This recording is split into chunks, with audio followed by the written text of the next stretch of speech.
Hey there guys, this is TEEJ here, or TJ, whichever one you choose. Pick your poison. They all work. Now, lately, I've been seeing Jin, our boy Jin, go off. You know, he has his video, he has some lives, big drop. He's been going out there. I've definitely seen those. What was it, a week and a half or two ago? I forget, but there was a countdown for his drop. And I had seen that quite literally the exact same time that his countdown was going. I was waiting for a countdown of my own as well. And that was the countdown for Linkin Park's new album drop, From Zero. So my brother and I, my oldest brother and I, got on the phone and we waited for the countdown and we tackled every song in order with each other and talked about it as we listened. And then at the end of the album, we chalk it up and see what our three favorite songs were. And, you know, typical, we only had one that wasn't in common. But just seeing both of those timers at the same time, counting down, I was like, why? Why not separate days, please? But aside from that, it is like super late here. Like super late. I'm talking like 4 a.m. type late. So, what am I doing up at 4 a.m.? Couldn't sleep. So here we are, and like any not sane person, my thought was like, hey, let's get some Kim Tae-young in there. Not many people have that thought process, but I guess it's the first time for everyone, yeah? So we're here with Stigma. There was this like Wing short film number 3 for Stigma, but like some of the lyrics just weren't there. So we're gonna go to dial 6137 to get the English lyrics, and then we're going to hop into a Enjoy BTS More live performance that also has English subs for us. So that should be a full picture. I don't know what else would go with this video here. You know, sometimes here we do 2 videos, 3 videos, you know, whatever seems appropriate to add. But I was honestly wanting to add like an interview or something in there, but I can't seem to find one. But yeah, I mean, this is fine. This is fine. Is this worth being up this late for? I don't know. Guess we'll find out. Anyway, without further ado, as tubers would say, let's go and dive into it, shall we? A 3, a 2, a 1. By the way, if anybody doesn't know why I do that sort of countdown, if anybody remembers the old commercials, how many licks does it take to get to the center of a Tootsie Pop? And the little owl would be like, a 1, a 2. Yeah, that's always stuck with me since childhood. So that's why I count down like that. Some of you guys are probably like, oh shit, that's why he does it. But yeah, anyway, we're getting off track here. 3, 2, 1, and go. Volume up.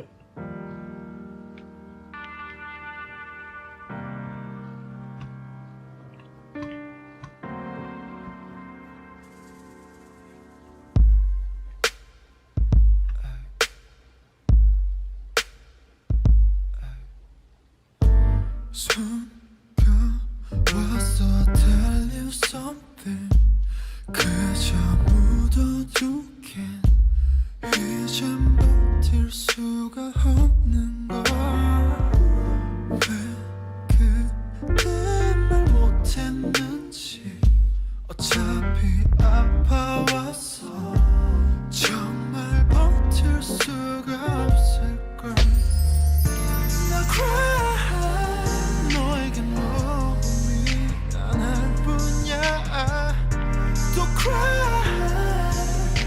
널 지켜주지 못해서 So creepy, so creepy.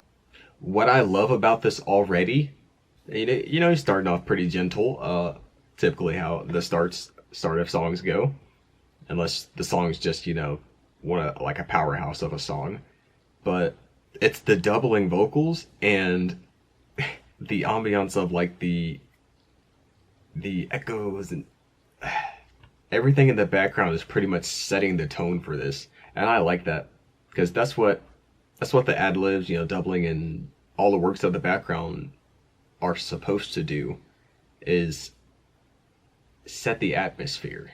Because you'll always have your main vocal there, but how do you make them feel what the song wants them to feel?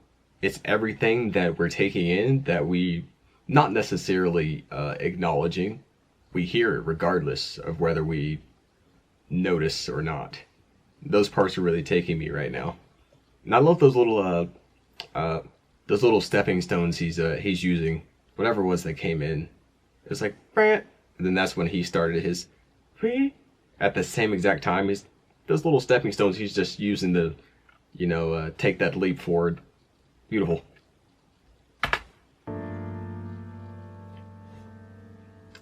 Oh yeah, we started over.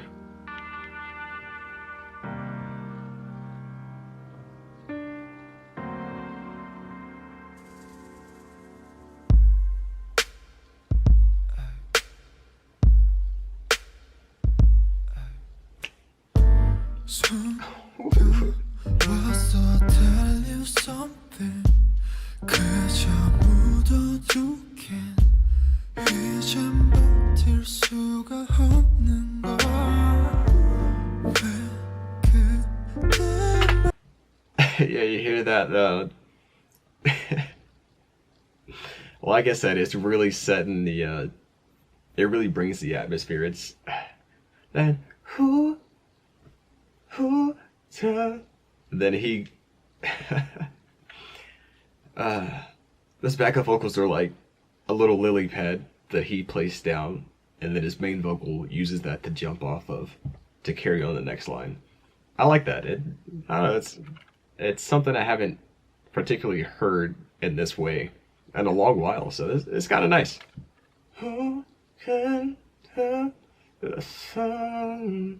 I think he's getting down with that chin up, but he's writing some kind of line here.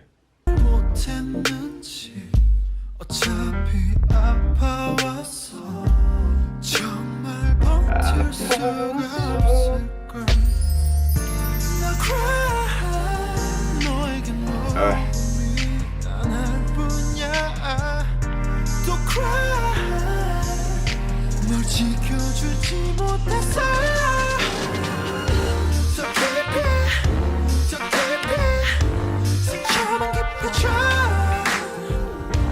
되돌릴 수 없는 진율이 조각 같아 더 깊이 매일이 가슴만 아파져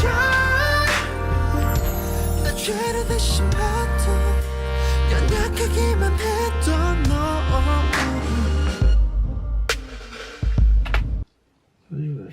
Punish them by instead.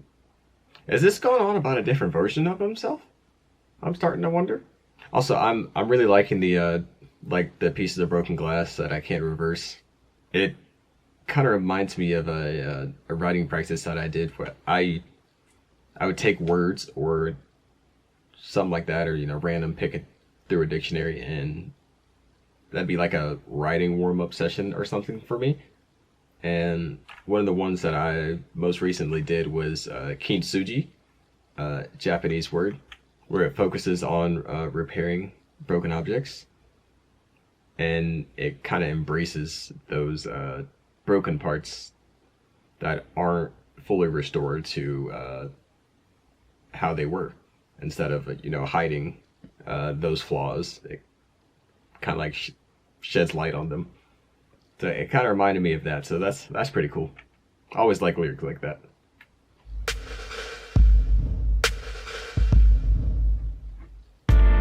그만 울고 tell me something 용기 없던 내게 말해봐 그때 나한테 왜 그랬어 미안 됐어 내게 무슨 자격 있어 이래 보라고 저래 보라고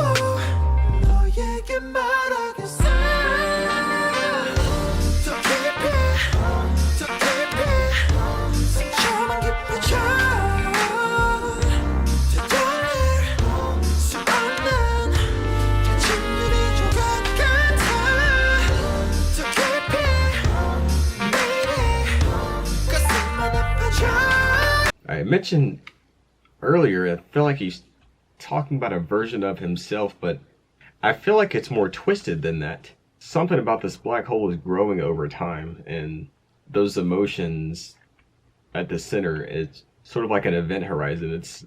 It's pulling him in this song, so he's definitely reminiscing here.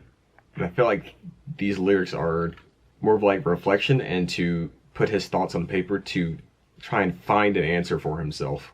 나 죄를 대신 받던 연약하기만 했던 너 I'm sorry, I'm sorry, I'm sorry my brother 숨겨도 감춰도 지워지지 않아 Are you calling me a sinner?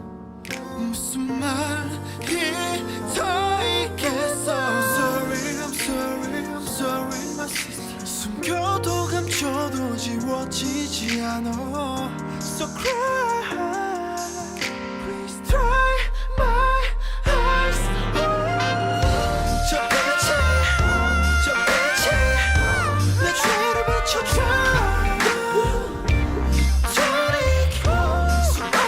Boy, if it wasn't so late at night, I would scream my lungs out right there.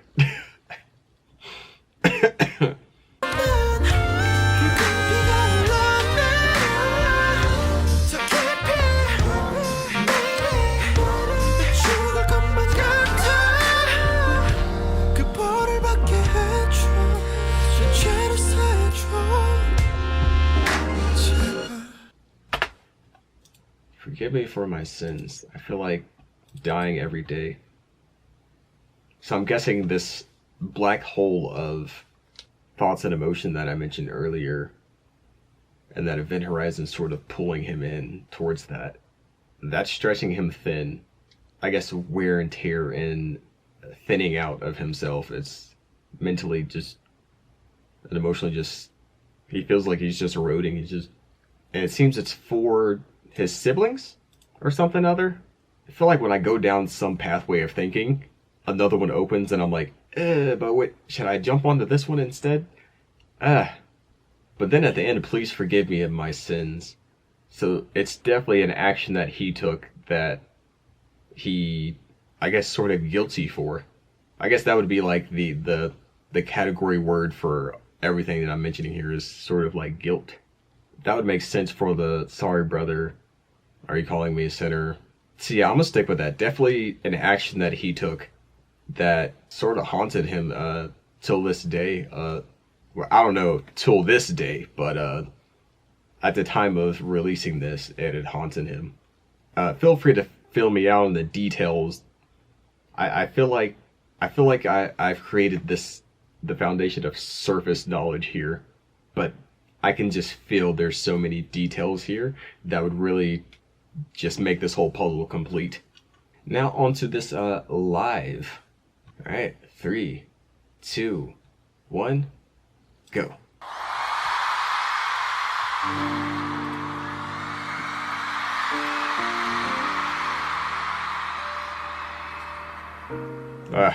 I love the roar of the crowd.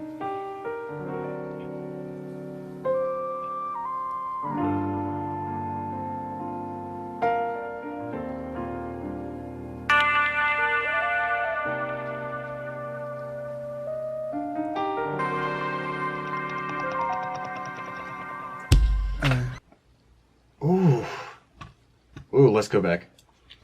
I love that. It's you hear the roar of the crowd, so you're sort of like, you're excited for what's to come, and then you hear the dun, dun, dun, and it's just, it puts you in focus mode. Then onto the and it just kind of leads you away from that focus mode, and you just take it in. Sort of like watching something beautiful just pass by. You just stop and just let it take your gaze. Whereas this one is more of like an auditory thing. We just let it take our ears somewhere. And then, boom, the thump. Then it kind of like jolts you, and now your heart's beating, and you're emotionally alert for the song to start. I think that's a really cool thing they did there. I always love when they play with the emotions like that in different ways. and as they compound, you start to make sense of it, and you're like, oh, this is why the intro is so good. Some of my favorite things is like dissonance in songs. It just seems so weird and jolting. It's so good at the same time at getting you to just really home in on what's about to come.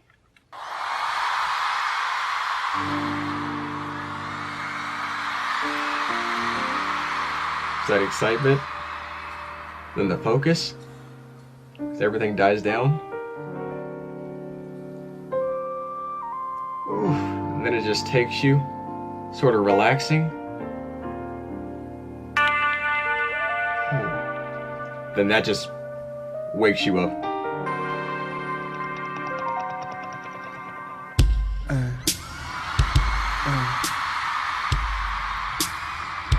And now that you're alert, the song comes in smooth.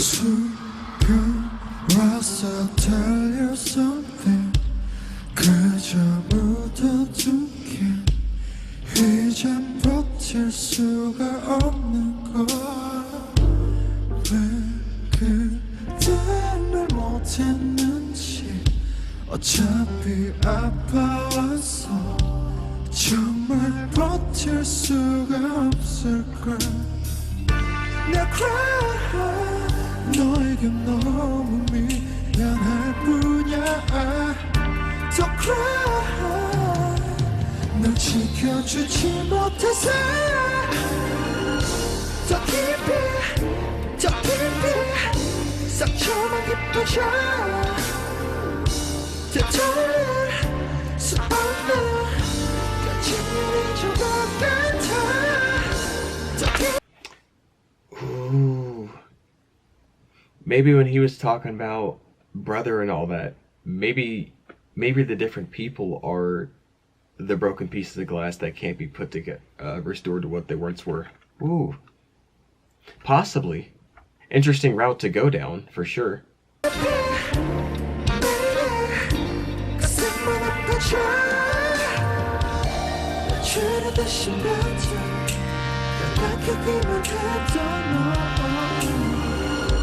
I'm starting to think that's it.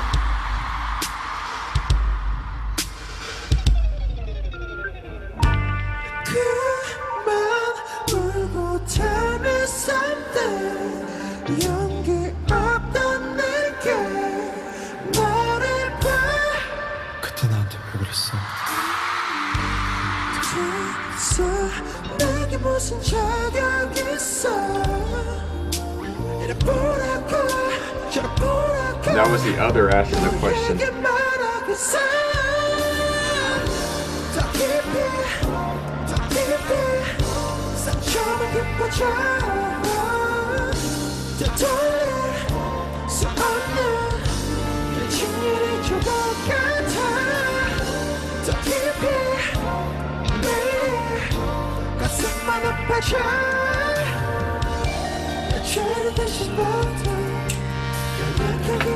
Ooh.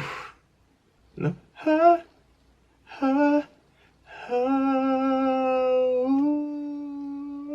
And it blends in with the instrument taking the lead.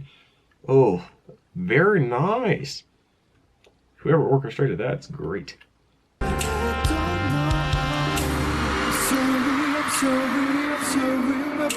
숨겨도 감춰도 지워지지. Are you calling me a sinner? 무슨 말이 더 있겠어?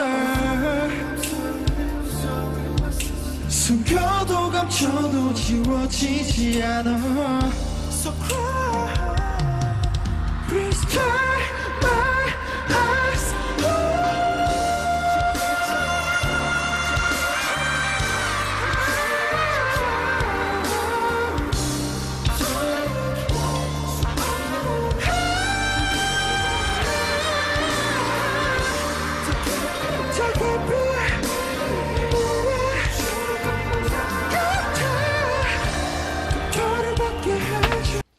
Fuck.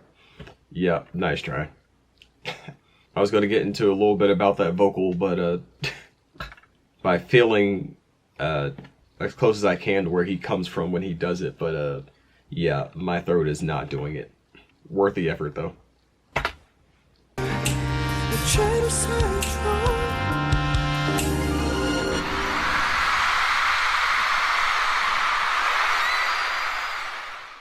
Whew.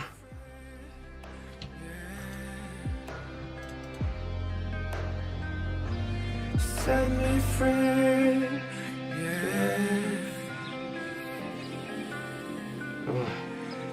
So lovely. I heard that's from Sugar Set Me Free.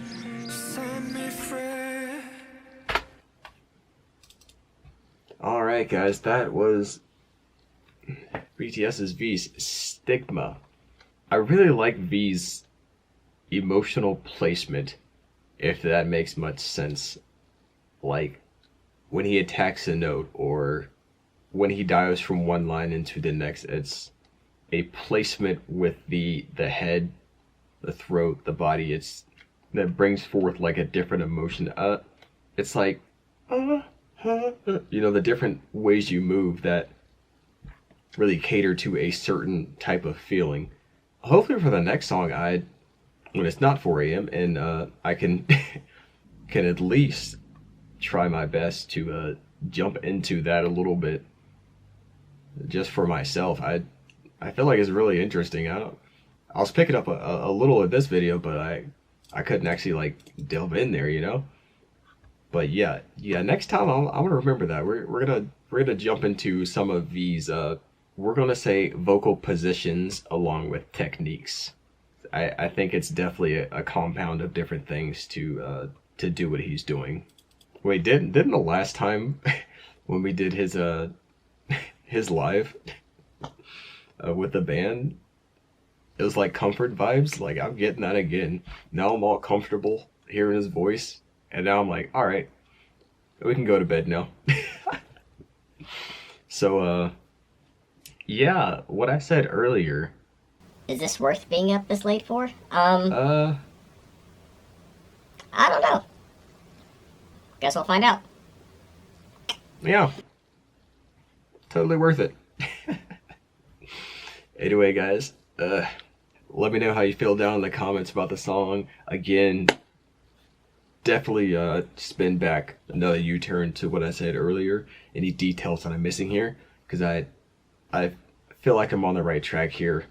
And even more so after reading the lyrics during the live that I didn't pick up, because I was focused on like the sound more than the lyrics when we first listened to Dial's video.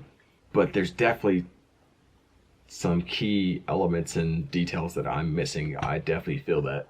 I'd be more than glad if you guys would fill me in on that one, if possible. Yeah, let me know about what you like about the live performance, the song itself, instrument, vocals, lyrics, meaning, depth, motion, in comparison how I felt about it here, even though we didn't really get into anything crazy here.